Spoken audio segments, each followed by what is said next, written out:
Hi everyone! Before we start, stand till the end of the video, subscribe to the channel, and comment on what you thought of the story. You won't believe what Millie is capable of. Every day, I clean Nina and Andrew Winchester's house from top to bottom. I vacuum, dust, wash the kitchen until every surface shines, and then rush to pick up their daughter from school. I come back, prepare lunch and dinner, all spotless, before I even get to think about eating anything myself. My own dinner always happens late, alone, in my tiny, suffocating attic room, staring at the low ceiling as I try not to lose it. At first, I thought this routine was just hard work, but soon I realized there was something more sinister going on. Nina started messing up the house on purpose. Every cup out of place, every diaper scattered, seemed like a cruel test to see how much I could take. She sat on the sofa, watching, smiling so sweetly it almost looked innocent. But I knew it wasn't. She delighted in my patience being tested. Then came the lies about her daughter. Horrible stories, full of drama, meant to make Andrew suffer. He, always kind, looking more beaten down each day, more distant. I tried to ignore it. After all, who was I to judge? With my troubled past, having this job was already a miracle. But seeing Andrew like that, so vulnerable, it moved me. A mix of pity, desire, and, I confess, envy. I caught myself imagining what my life would be like if I were in Nina's place. The closet full of new clothes, the fancy car, the perfect husband no one would ever suspect could be manipulated. Me, Millie, smiling with the sense of power Nina had without realizing it. A life I would never have, but in my boldest thoughts, could conquer. But don't think I'm naive. They don't know who I really am. They never will. Every gesture of mine, every smile, every meal served hides intentions no one would dare to imagine. I learned to be invisible, to disappear while planning, to smile while watching. One afternoon, Andrew dropped the book under the sofa. He bent down to pick it up, unaware of how fragile and exhausted he looked. For a moment, my thoughts escaped the routine. What if I had the power to change everything, to take what I've always dreamed of, to rewrite my own rules? And that's when I realized Millie's patience isn't infinite, but Millie's mind is dangerous. Everything I do, every day I serve, is also a study, a silent demand. They think they know me, but they have no idea what I'm capable of. The following Tuesday, I began. Nothing obvious, never anything obvious. People expect the dramatic, the explosive, but I learned that the most effective poison is the one no one notices until they are fully poisoned. First, it was Nina's coffee. She likes it strong with 2 spoons of sugar. I started making it weaker, just a bit, enough to wake her up irritated, but not enough for her to realize why. Small frustrations build up. They turn into anger. And anger? Well, anger makes us careless. Andrew noticed. Nina has been even more tense lately, he murmured to me while I tidied the living room. His brown eyes seemed to ask for help, as if I could do something, as if I were his ally. It must be work stress, Mr. Andrew, I replied with my most sincere smile, the same smile I practiced 1,000 times in the mirror of my tiny room. The smile that says, trust me, I am invisible. I am harmless. But then Nina appeared in the room with that expression she always has when about to create another story about her stepdaughter, Cecilia. Poor Cecilia, who lives with her biological mother and visits Andrew every 2 weeks. A sweet 14-year-old girl Nina turned into a monster in daily conversations. Andrew, we need to talk about Cecilia. She started, and I saw her shoulders slump. Her mother called me today. Apparently Cecilia has been saying things about me at school, horrible things, that I'm mean to her, that I don't let her get close to you. Nina's voice trembled, perfectly calculated. I knew that tone. It was the same one she used when she wanted something. Andrew stood up, his steps heavy toward her. Nina, please. Cecilia wouldn't do that. She's just a child. Nina turned her face, as if about to cry. You always defend her, always. And me? I'm the villain in this story, right? Everything I do for you, for this house, and yet I quietly stepped away, but not before seeing Andrew give in. He always gave in. It was fascinating, in a sick way, how Nina managed to make him smaller with each conversation. But that was also where I saw my chance. Because Andrew didn't need Nina.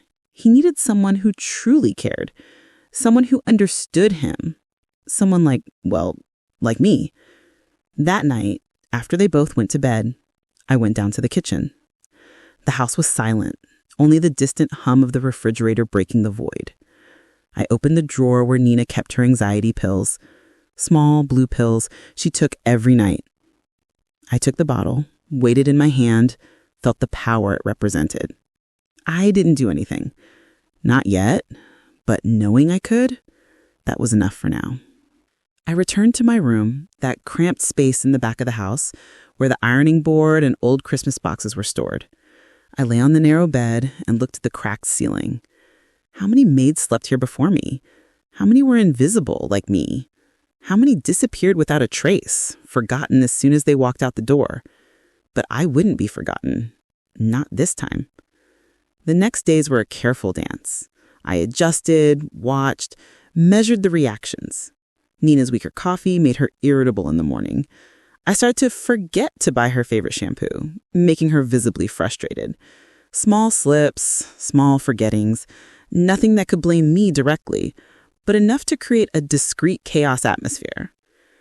And then on a rainy Thursday, everything changed. Cecilia came to visit. I was preparing lunch when I heard the doorbell.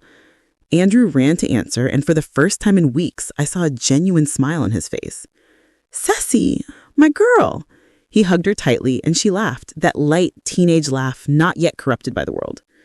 Nina came down the stairs slowly, like a queen inspecting her domain. "Hello, Cecilia," she said, her voice cold as glass. Cecilia murmured a greeting and moved away, clinging to her dad.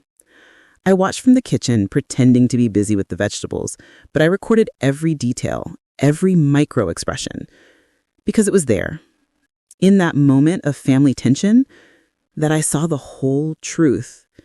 Nina hated that girl. Not out of maternal jealousy or insecurity. It was something deeper, more poisonous. Cecilia represented everything Nina would never be. Genuine, loved unconditionally, important. During lunch, I served food silently. Nina barely touched her plate. Cecilia ate nervously, answering her dad's questions with one-word answers.